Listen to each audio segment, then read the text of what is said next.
Anak-anak itu di dalam Islam semua dalam keadaan fitrah. Fitrah itu artinya lurus, bersih Islam. Tidak ada anak yang mau keluar dari itu. Tetapi banyak faktor yang mengotori kesucian jiwanya. Lalu Rasulullah mengatakan yang paling mengotori dan mudah mempengaruhi dia adalah abuwahu, kedua bapaknya. Kenapa kedua bapak yang disebutkan dalam hadis ini, atau bapak ibu maksudnya dalam hadis ini? Karena dialah yang akan menulis di atas kertas putih yang Allah titipkan kepada kedua orang tuanya. Orang tua yang menyebabkan dia Yahudi atau Nasrani atau Majusi, itu puncak daripada kekotoran jiwa, yaitu kekufuran. Tapi maknanya ada juga orang tua yang mengotori jiwa anaknya walaupun tidak sampai pada level kufur, tapi pada level dosa dan maksiat. Di dalam hadis ini menjadi sebuah catatan penting. Karakteristik dan pembangunan jiwa seorang anak itu ada pada tangan kedua orang tuanya. Mau tidak mau, sadar tidak sadar, dia dititipkan oleh Allah sesuatu yang bersih, putih. Dan dia yang akan menuliskan apa yang ada pada anaknya. Di dalam Al-Quran, Allah Subhanahu wa ta'ala berfirman lagi. Kata Allah, Allahul ladzi akhrajakum min butuni ummahatikum la ta'lamuna syai'an wa ja'alakumus sam'a wal basar wal af'idah la'allakum tashkurun. Kata Allah Subhanahu wa ta'ala, Allah yang telah mengeluarkan kalian dari perut ibu kalian, la ta'lamuna syai'an, kalian enggak tahu apa-apa.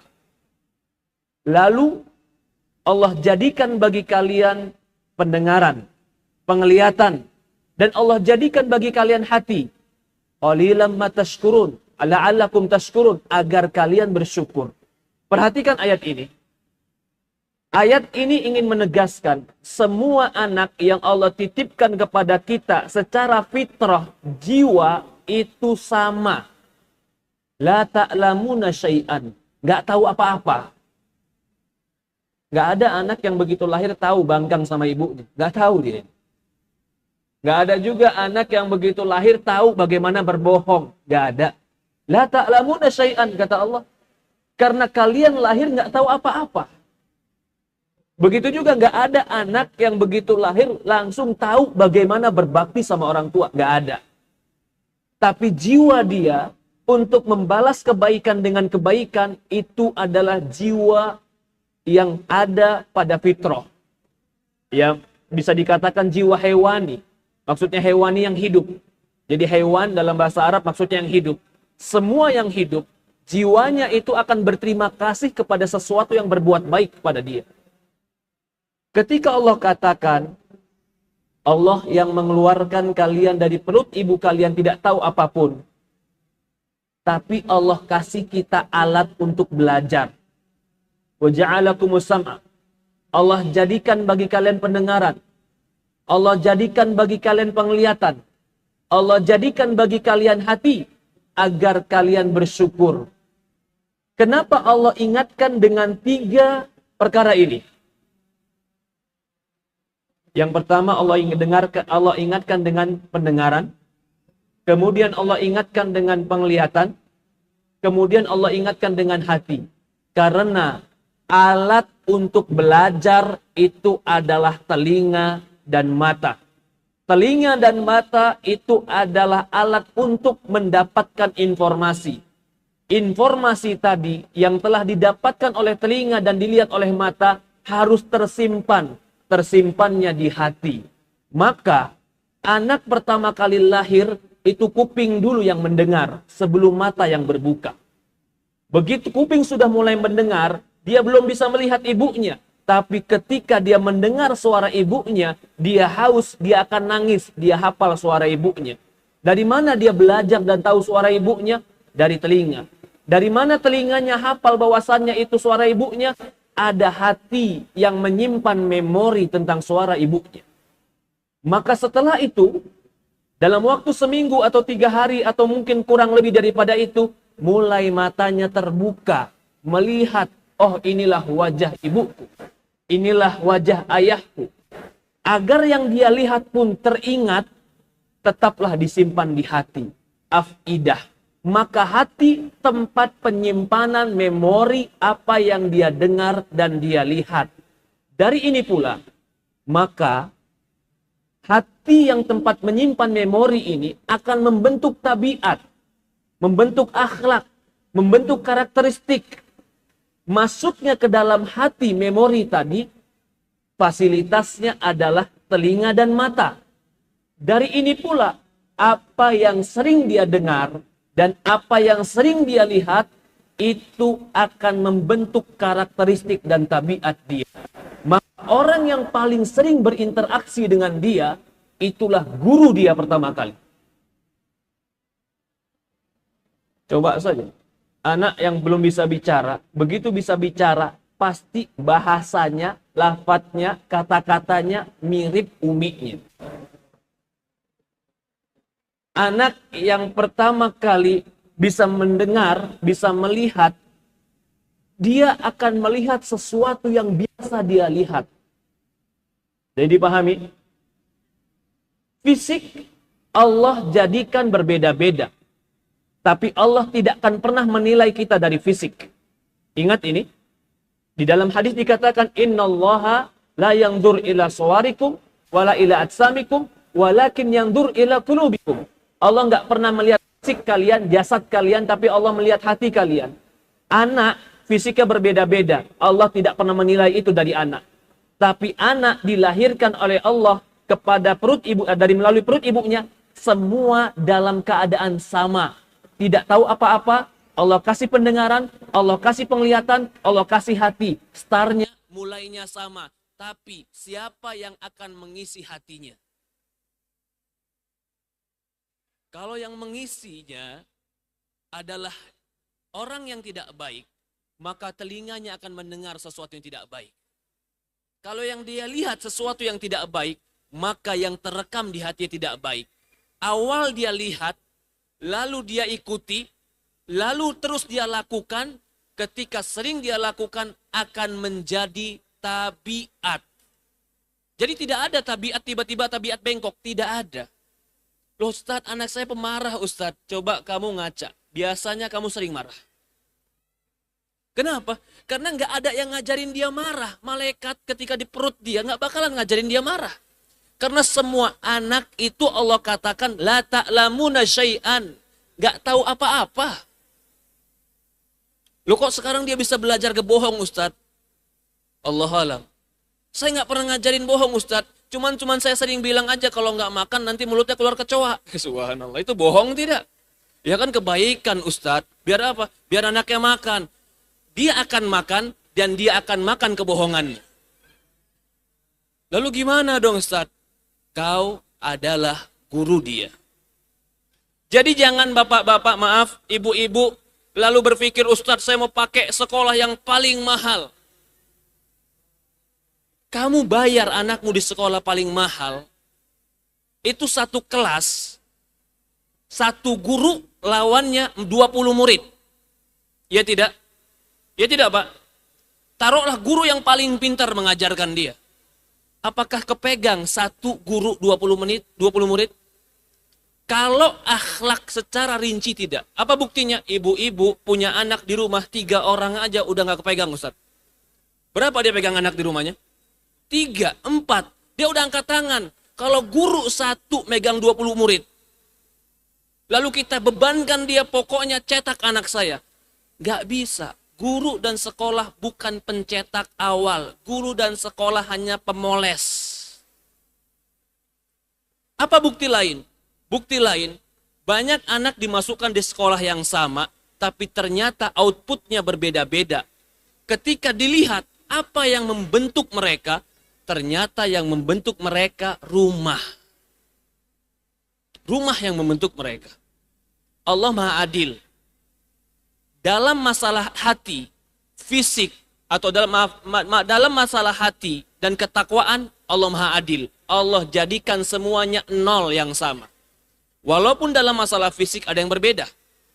Ada yang putih, ada yang hitam. Tapi Allah tidak akan pernah melihat fisik. Allah melihat adalah ketakwaan.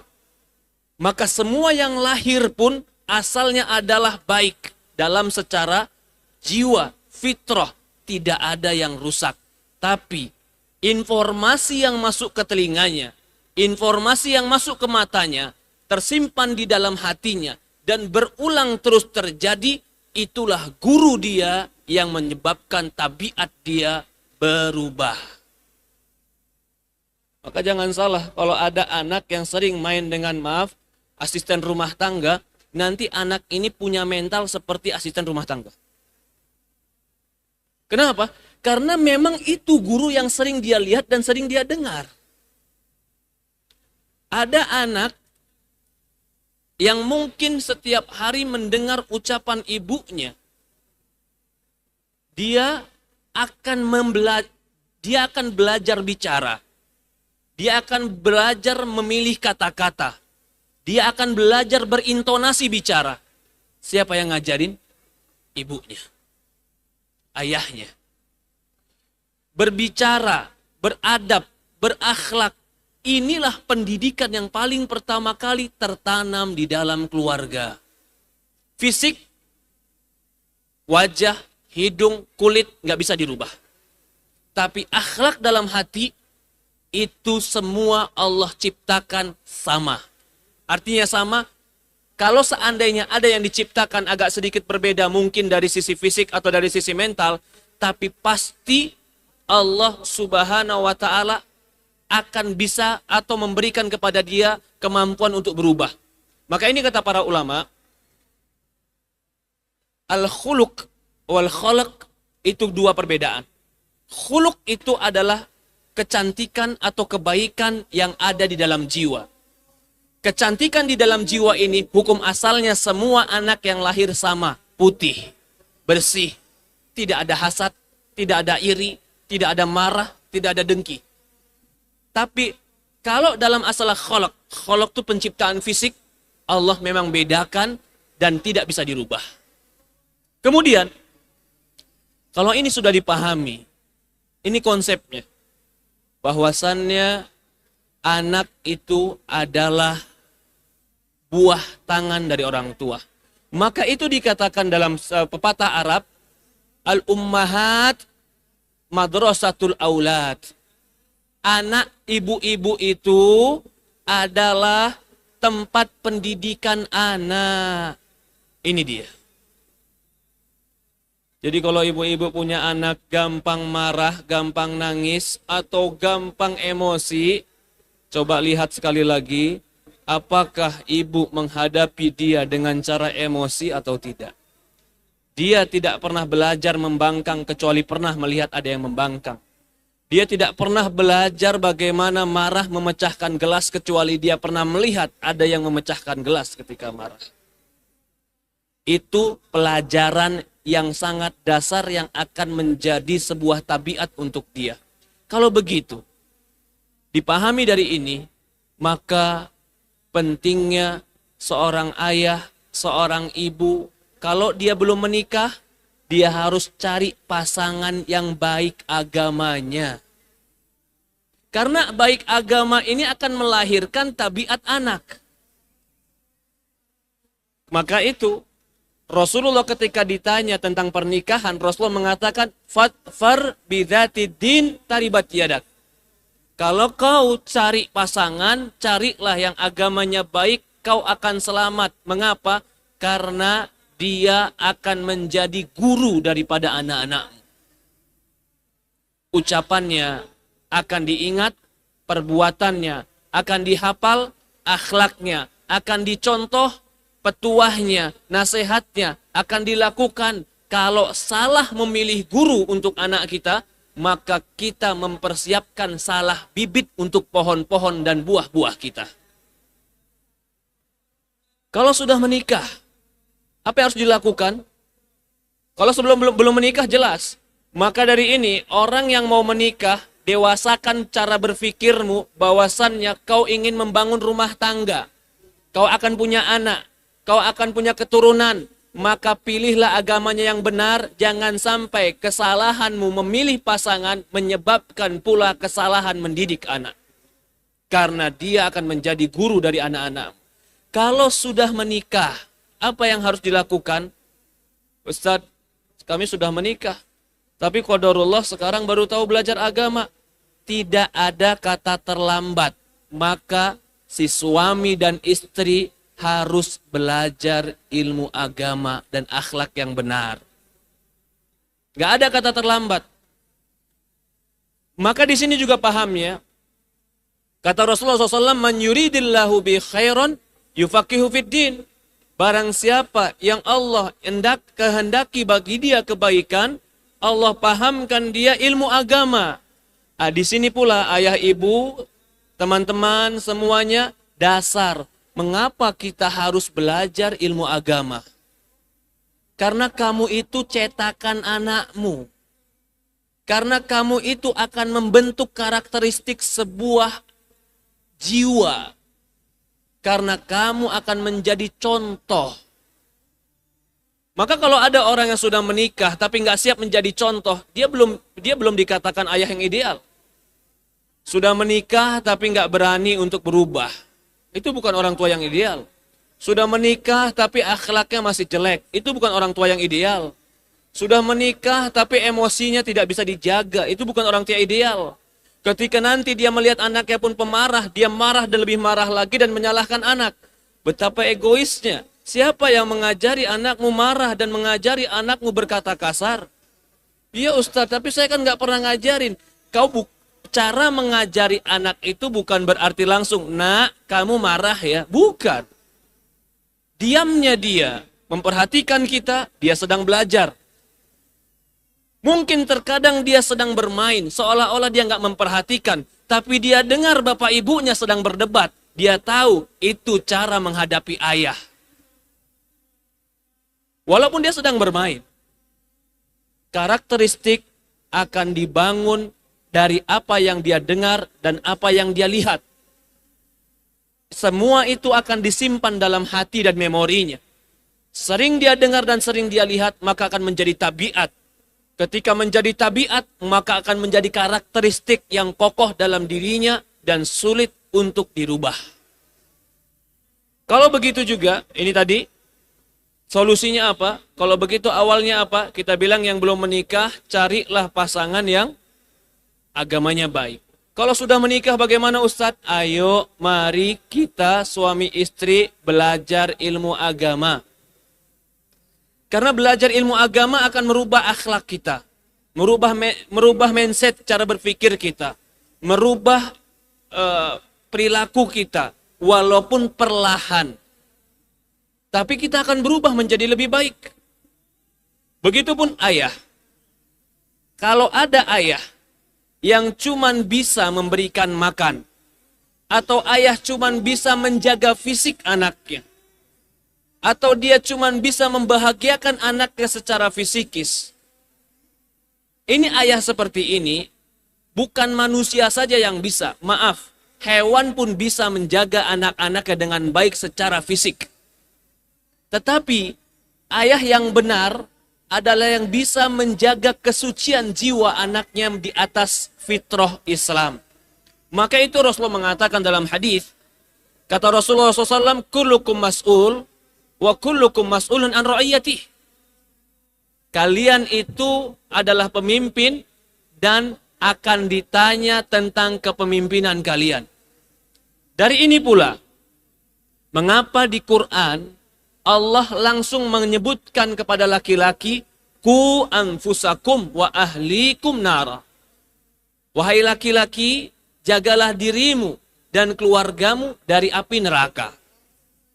Allah titipkan kepada laki-laki, karena laki-laki dia bertanggung jawab bukan hanya kesehatan fisik ataupun bukan hanya finansial ekonomi. Tapi laki-laki punya tanggung jawab iman, akhlak, jiwa seorang anak. Kalau laki-laki yang tidak memperhatikan ini, maka dia kurang bertanggung jawab walaupun dia berikan anaknya secara finansial sesuatu yang berlebih. Tapi bukan hanya itu tanggung jawab seorang ayah. Ayah itu adalah idola. Maka ketika ayah menjadi idola, apa yang terjadi? Sesuatu yang diidolakan itu akan dicontoh. Coba saja lihat, orang yang idolanya pemain bola, pasti dia akan mencontoh pemain bolanya tadi. Benar, Ustaz. Rambutnya dicontoh, pakaiannya dicontoh. Anak itu harus menjadikan ayahnya idola. Tapi kalau ternyata si istri atau si wanita salah pilih suami, maka dia akan salah pilih idola untuk anak. Ternyata dia tidak sholat. Ternyata dia tidak taat kepada Allah. Atau ternyata dia melakukan maksiat terang-terangan. Nah kalau seperti ini, dia akan belajar dari rumahnya bagaimana sebuah perbuatan dan akhlak. Maka itu teman-teman yang dimuliakan dan dirahmati Allah Subhanahu wa taala. Selain itu semua, kita tidak mengingkari bahwasannya lingkungan juga mempengaruhi. Tetangga juga mempengaruhi. Tempat pendidikan juga mempengaruhi. Tapi kita sedang berbicara hadis tadi, kenapa Rasulullah mengatakan kedua bapaknya lah yang akan menyebabkan dia majusi? Karena kedua bapak ibunya lah yang paling banyak dia dengar dan dia lihat.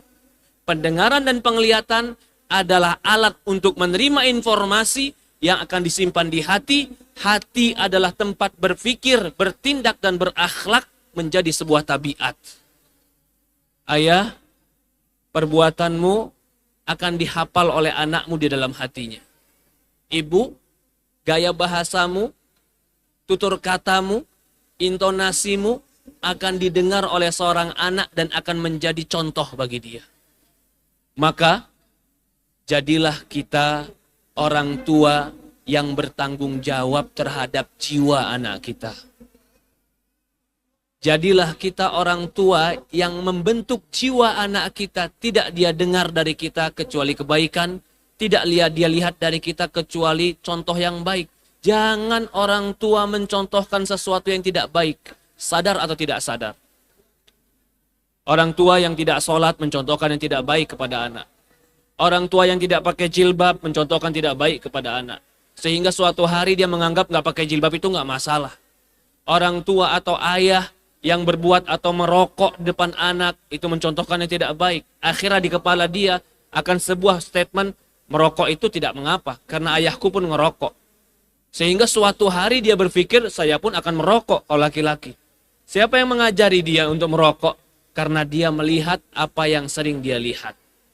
Teman-teman yang dimuliakan dan dirahmati Allah Subhanahu wa taala, dari ini dalil-dalil ini dan dari penjelasan hadis ini jelaslah bahwasannya pendidikan pertama bagi anak itu adalah ayah ibunya. Suka tidak suka, mau tidak mau, itu pasti. Karena dia yang sering dia dengar dan dia juga yang sering dia lihat.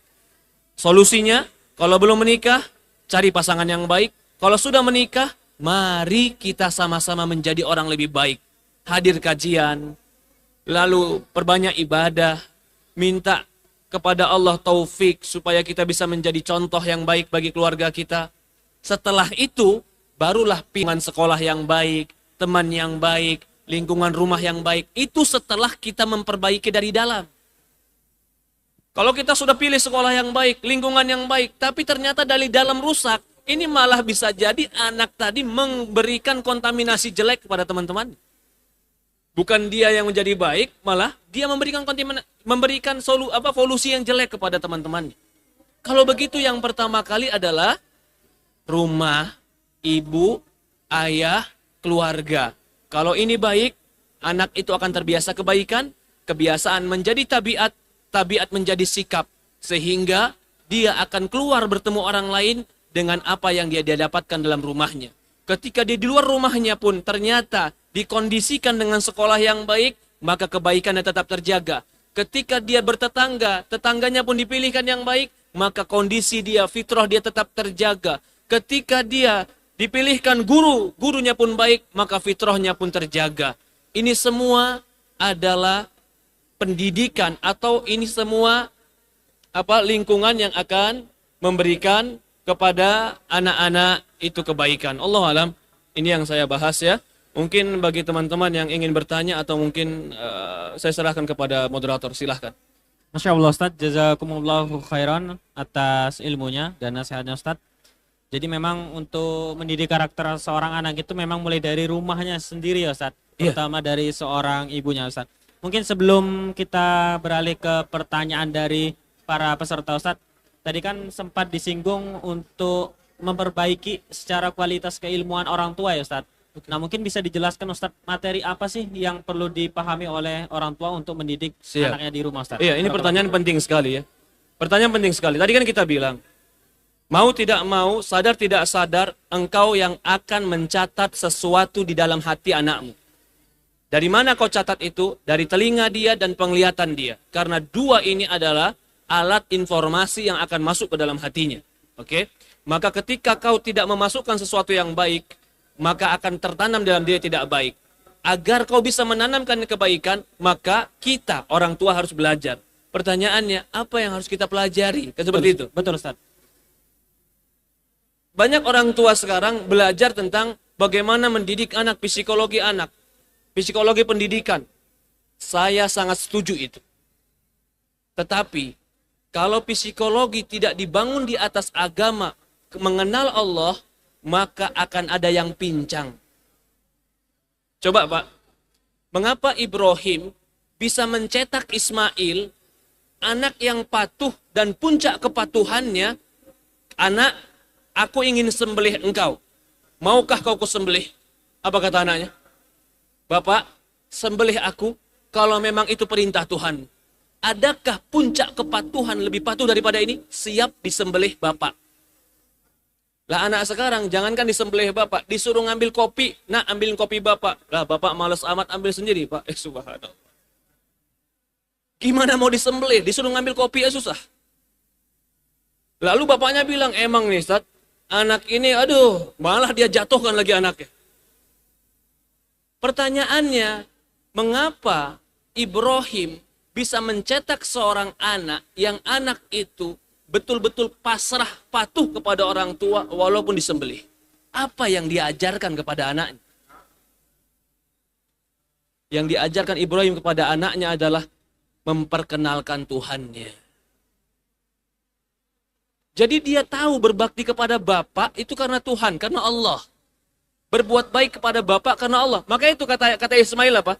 Ya abati if'al ma tu'mar satajiduni insyaallah minas sabirin. Wahai ayahku, lakukan apa yang Allah perintahkan. Kau akan dapatkan aku orang yang sabar. Siapa yang memerintahkan? If'al ma tu'mar. Ya abati, lakukanlah apa yang diperintahkan. Berarti dia tahu ini ada perintah. Berarti apa yang pertama kali diajarkan Pak? Kenalkan anak kita kepada Allah. Nah, jangan lakukan itu. Kenapa Mah? Kenapa Pak? Itu nggak sesuai dengan Rasulullah. Nanti Allah marah. Nak, jangan lakukan itu. Atau nak, lakukan ini. Makan pakai tangan kanan. Kenapa?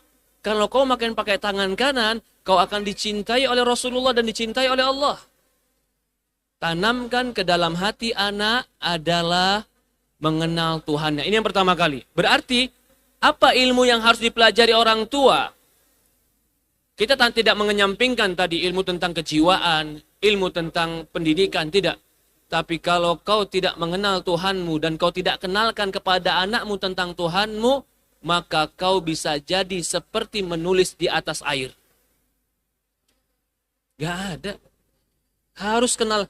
Ketika kau sudah kenalkan dia kepada Allah, maka dia berbuat baik dan terbimbing karena Allah. Dari itulah, ketika Rasulullah SAW bersama seorang sahabat, yang saya ingat adalah Abdullah bin Abbas di atas kendaraan. Apa kata Rasulullah ketika mendidik dia? Ihfadhillaha yahfadka. Jagalah Allah, Allah akan jaga engkau.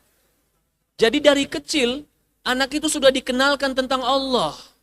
Allah melihat, Allah mendengar, Allah menyayangimu, Allah merahmatimu, Allah menjagamu. Gak ada ayah tapi Allah melihatmu. Terus dicintakan hatinya kepada Allah. Bagaimana ayah bisa menanamkan ini kalau ayahnya sendiri? Kalau ibunya nggak belajar zakat, mungkin puasa. Ketika belum masuk Ramadan, mungkin yang lebih penting daripada itu, sholat. Jadi kalau pertanyaannya, ilmu apa yang harus kita pelajari Ustadz? Ilmu akidah.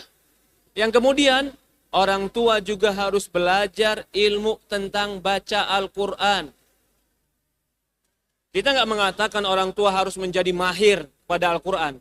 Tapi paling tidak, dia bisa membaca Al-Quran. Ketika dia membacakan Al-Quran, dia bisa ajarkan kepada anaknya, sehingga anaknya pun terikat dengan Quran. Jadi kalau pertanyaannya ilmu apa yang harus dipelajari, saya katakan ilmu tentang tauhid. Inilah ilmu tentang mengenal Allah. Inilah yang dicontohkan oleh Ibrahim, oleh Luqman, oleh Nabi kita Muhammad, bahkan para Nabi. Maka itu Luqman mengatakan kepada anaknya, ya bunayya la tusyrik billah. Langsung dikatakan, diajari, wahai anakku, jangan sekutukan Allah. Allah alam. Ustaz, barakallahu fikum Ustaz atas materi dan jawabannya Ustaz.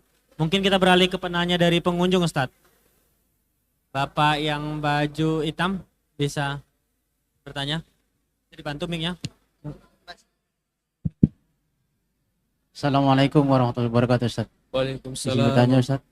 Ketika kedua orang tua itu sibuk bekerja Ustaz, lalu kemudian anak itu diasuh oleh pengasuh gitu ya, mungkin yang terpenuhi sisi materinya saja, lalu kemudian karakter anak itu interaksi anak kepada orang. Ya, kita akui dan kita tidak menutup mata bahwasannya ini problematika kita hidup yang di kota.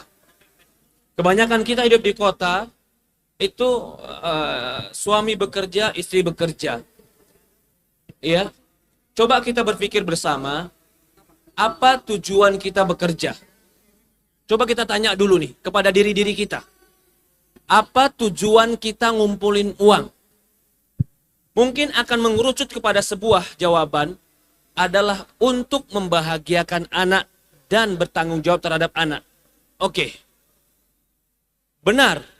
Untuk mendidik anak, membesarkan anak, membiayai anak butuh dana. Tetapi ketahuilah bahwasannya anak itu bukan hanya butuh uang.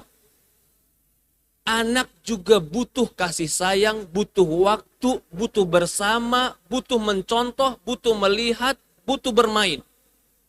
Itu pun hak anak.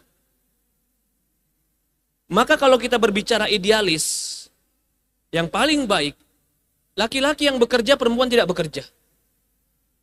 Itu yang paling baik. Kenapa? Karena ibunya akan bisa melihat perkembangan anaknya detik demi detik, tahapan demi tahapan. Dia akan melihat itu. Itu yang idealis. Tapi mungkin ada beberapa orang yang mengatakan, untuk kami belum bisa Ustadz. Berarti kalian belum bisa melakukan sebuah idealisme yang baik bagi orang tua. Bukan berarti tidak boleh wanita bekerja, boleh. Tapi tetap dia punya tanggung jawab untuk menjaga anaknya. Jangan pula nanti ketika seorang ibu sudah bekerja, dia pun berlepas tangan. Tidak lagi dia mau mendidik anaknya, atau tidak lagi mau bekerja atau mengerjakan PR anaknya, memperhatikan anaknya, karena alasan sudah capek dan letih. Begitupun seorang suami, ketika suami, ini perhatikan ini, ketika suami sudah dibantu kewajibannya oleh istri. Dengan apa dibantu istri tadi? Bekerja si istrinya. Berarti kan si istri mengerjakan sesuatu yang bukan kewajiban dia. Dia sedang membantu suami. Oke, ketika pulang pun, kau harus bantu istrimu. Kenapa? Karena dia telah membantu dirimu. Jangan pula begitu pulang, dia langsung bilang, itu kan kerjaan perempuan. Iya, itu kerjaan perempuan ketika dia tidak bantu kerjaanmu. Mencari uang di rumah itu kerjaan siapa? Kerjaan suami. Ketika perempuan mengerjakannya dengan ridho suami dan izin suami, berarti perempuan telah membantu suami. Begitu pulang ke rumah, apakah istri kembali kepada tugasnya lagi mendidik rumah? Ataukah suami ikut membantunya? Jawabannya, kau harus adil. Ketika kau minta dia membantu tugasmu, Sekarang sama ketika masuk rumah, bantu tugas dia. Kalau kau katakan aku nggak mau, kau harus kembalikan kepada tugas dia sebenarnya. Dia bertugas di rumahnya untuk mendidik anaknya. Jangan kau paksa dia untuk bertugas sesuatu yang bukan tugas. Apakah pertanyaannya menyia-nyiakan amanah? Ya. Ini secara mutlak ya tidak bisa. Karena ada juga orang tua yang bekerja tapi anaknya dititipkan dengan cara yang baik. Apakah berarti menyia-nyiakan? Kita katakan paling tidak kau sedang membiarkan masa emasnya dikosongi oleh waktu-waktumu. Dia tidak bersamamu. Kau biarkan masa emasnya dia untuk mendengar dan melihat sesuatu yang akan dia catat ke dalam hatinya, orang lain yang masuk ke dalam hatinya.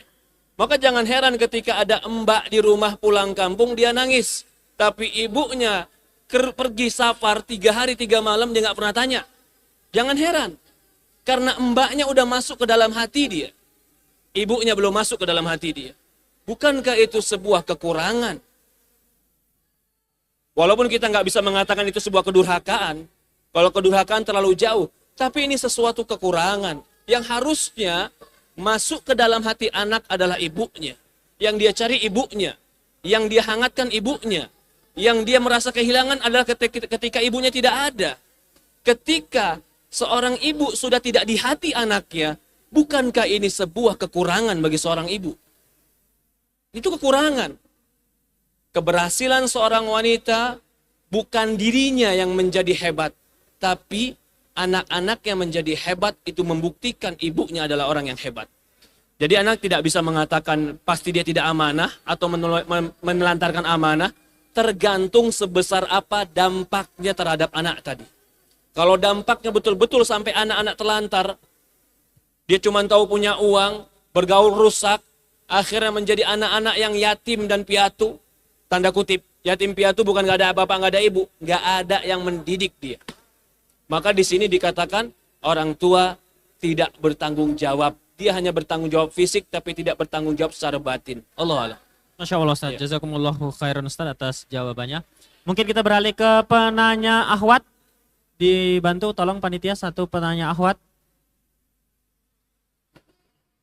Bisa akhwat ada?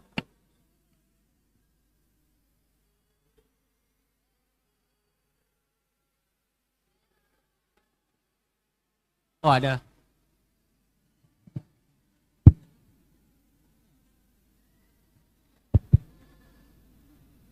Cek. Tes. Oke, bismillah. Assalamualaikum Ustadz. Ya, izin bertanya. Waalaikumsalam warahmatullahi wabarakatuh. Silahkan Ibu.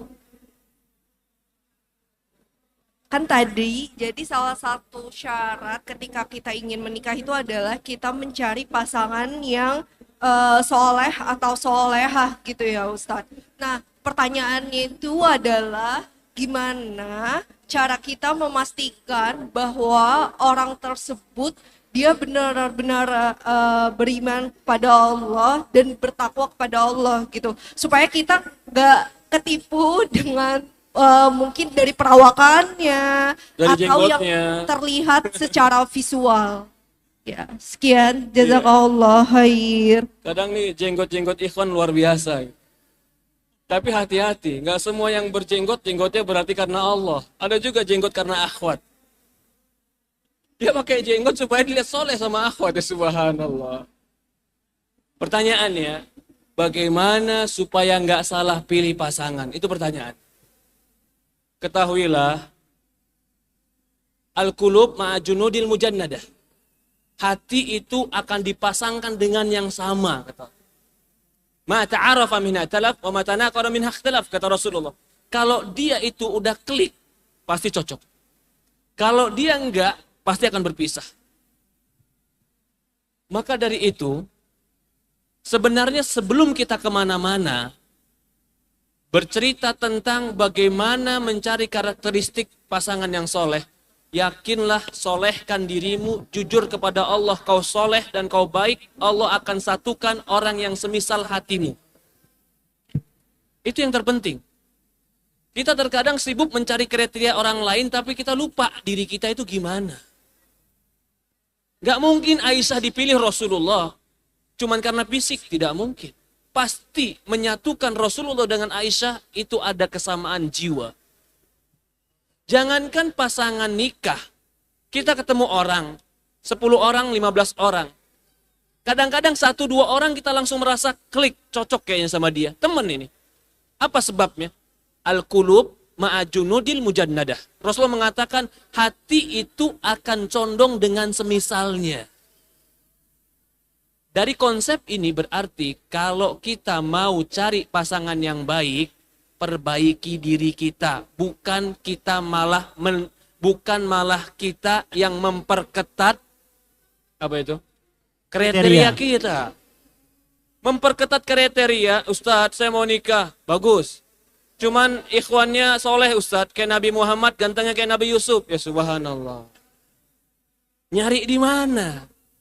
Solehnya kayak Nabi Muhammad, gantengnya kayak Nabi Yusuf. Kalau seandainya dia kayak Nabi Muhammad, kamu kayak Aisyah belum? Belum Ustadz. Ya saya minimal kayak... Gak bisa. Al-qulub ma'ajunudil mujannadah. Hati itu akan bersatu dengan semisalnya.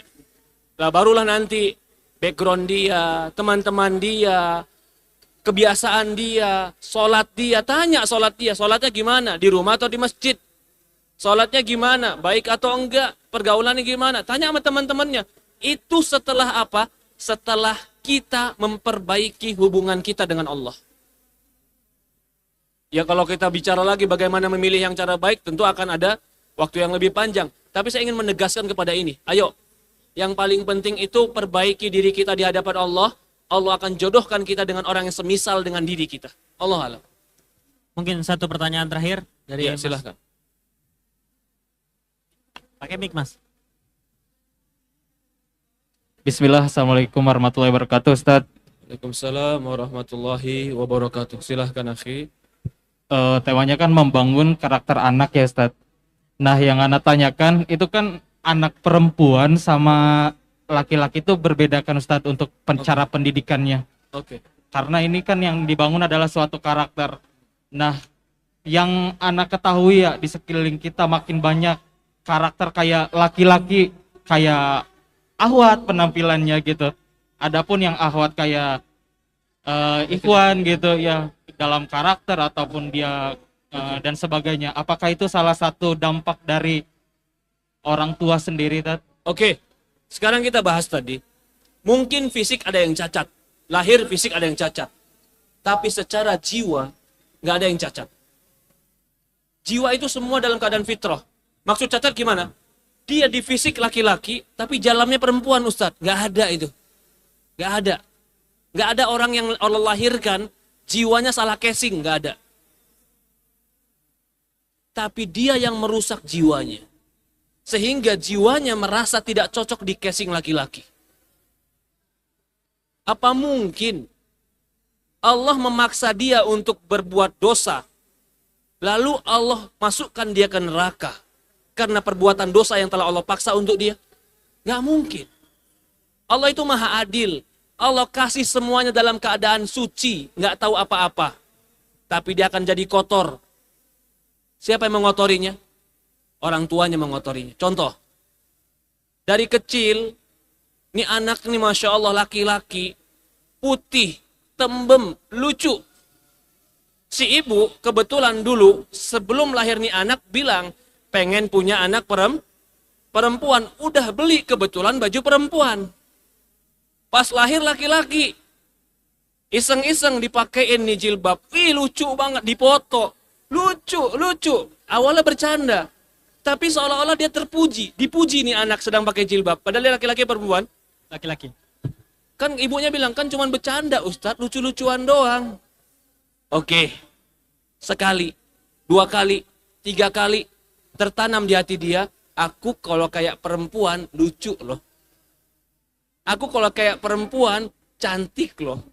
Akhirnya dengan pujian ini dia nyaman bukan dengan dirinya. Disadari atau tidak ini? Atau terkadang ada anak perempuan yang main bola. Ibu menganggap lucu, nih anaknya main bola, Ustaz senengnya Ustaz. Udah kesenangannya begitu. Ketika kau melihat sesuatu yang keluar dari fitrahnya, kau langsung katakan cut. Gak boleh nak, itu permainan laki-laki. Bukan lucu, bukan. Awalnya kita anggap itu lucu, ketawa. Tapi itu akan menumbuhkan dan dasar daripada tabiat. Kenapa Rasulullah SAW ketika Aisyah pakai boneka, padahal sudah menjadi istri Rasulullah loh. Rasulullah masuk, Aisyah gendong boneka. Kata Rasulullah, siapa ini Aisyah? Ini anak perempuanku. Rasulullah nggak marah. Kenapa? Karena itu menumbuhkan tabiat keibuan. Tapi ketika ada laki-laki seperti perempuan, perempuan seperti laki-laki, apa kata Rasulullah? Allah melaknat mukhannas. Laki-laki perempuan, laki-laki yang seperti perempuan. Wal mutarajjilat. Allah melaknat perempuan yang seperti laki-laki. Dilaknat di sini berarti apapun itu bentuknya, yang kau arahkan dia menjadi bukan gendernya, itu nggak boleh dari awal, cut dari awal. Karena tanpa disadari, pakaian contoh, anak laki-laki dipakaikan dengan pakaian-pakaian yang bermotif perempuan, itu tidak tabiat. Anak perempuan dipakaikan dengan pakaian-pakaian laki-laki, pakaian abangnya, ini Ustaz, abangnya lebih besar, ini lengseran, kasihan kalau nggak dipakai pakaian laki-laki. Asalnya cuma bilang lengseran, saya nggak dipakai, tapi akan menjadi karakteristik. Anak semuanya lahir nggak ada yang salah casing. Laki-laki akan berjiwa laki-laki, perempuan akan berjiwa perempuan. Tapi bapak ibunya lah yang merubah mental dia. Maka dari kecil, kasih mainan mobilan ke laki-laki, kasih boneka ke perempuan. Dan itu dari awal sudah ditegaskan. Kasih wanita-wanita warna wanita, merah jambu, pink, warna wanita. Kasih laki-laki warna laki-laki. Bahkan tumbuhkan dalam diri dia, kamu tuh laki-laki, pakainya ini. Kamu tuh perempuan, harus begini. Ucapan ini akan menjadi sebuah pemahaman bagi dia. Saya ini perempuan, saya ini laki-laki. Sehingga akan tumbuh menjadi tabiat yang benar. Jadi, kalau dibilang tadi, semua tabiatnya masing-masing, iya. Seorang ayah harus tahu bagaimana berbicara dengan anak perempuan. Seorang ayah harus tahu bagaimana berbicara dengan anak laki-laki.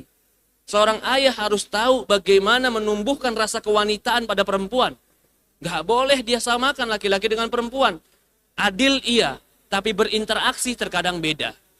Perempuan terkadang butuh kelembutan, butuh kemanjaan, butuh perhatian. Tumbuhkan dalam hati dia, nak, anak perempuan, tolong ambil punya ayah. Bukan untuk mempekerjakan anak, bukan. Tujuannya menumbuhkan dalam diri dia khidmat, pelayanan. Kepada siapa? Kepada laki-laki. Kalau dia nggak mau, kamu tuh perempuan loh, kamu harus layani ayah. Kan sekarang orang tua seolah-olah nggak mau nyuruh anak. Oh, anak saya bukan jadi pembantu, Ustaz. Siapa yang bilang ketika kau suruh anakmu, kau jadikan anakmu pembantu? Bukan. Kau tumbuhkan dalam diri dia khidmat, berlayan. Jadi pertanyaannya tadi, bagaimana anak laki dan perempuan harus dikembalikan sesuai tabiatnya dari awal, di-cut, jangan pernah ada toleransi dalam masalah ini. Allah alam. Nah, Ustaz, barakallahu fikum atas jawabannya, Ustaz. Mungkin tadi menjadi pertanyaan terakhir karena memang keterbatasan waktu kita, Ustaz. Masya Allah, Ustaz Haris sudah nyampe di sini. Dia udah duduk dan siap menjawab pertanyaan ikhwan dan akhwat semuanya. Jadi yang belum bisa dijawab pertanyaannya, insya Allah ada Ustaz Haris nanti akan jawab semuanya. Ya Ustaz ya? Masya Allah. Mungkin Jazakallah khair. sebelum ditutup mungkin ada yang disampaikan lagi, Ustaz. Oke. Untuk sebagai Yang saya sampaikan adalah pertama, wahai ayah, wahai ibu, perbuatanmu, ucapanmu, ada yang mantau, ada yang contoh, ada yang catat, ada yang mengingat, dan dia ingat di dalam hatinya, yaitu anak-anakmu. Sadar tidak sadar, mau tidak mau, kau akan menjadi contoh bagi mereka dan pendidik bagi mereka. Maka sama-samalah mari kita semua menjadi orang tua yang lebih baik dengan belajar ilmu agama. Mungkin ini saja, kalau ada kalimat-kalimat yang mungkin tidak pantas, saya memohon maaf. Semoga ini bermanfaat untuk kita semua. Jazakallah khair. wa iyyakum wa jazakumullahu khairan kepada guru kita Ustaz Lutfi Abdul Jabbar hafizahullah taala yang telah memberikan ilmu dan nasihatnya kepada kita semua.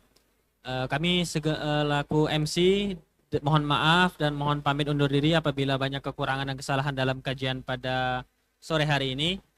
Jazakumullahu khairan kepada guru kita Ustadz Lutfi Abdul Jabar hafizahullahu taala, kepada para pengunjung Halal Fair yang semoga senantiasa dirahmati oleh Allah Subhanahu wa taala, dan seluruh pihak panitia Halal Fair yang tidak bisa kami sebutkan satu persatu. Kita tutup kajian ini dengan doa kafaratul majelis. Subhanakallahumma wa bihamdika asyhadu an la ilaha illa anta astaghfiruka wa atubu ilaik. Wabillahi taufiq wal hidayah. Wassalamualaikum warahmatullahi wabarakatuh. Wa barakallahu fikum.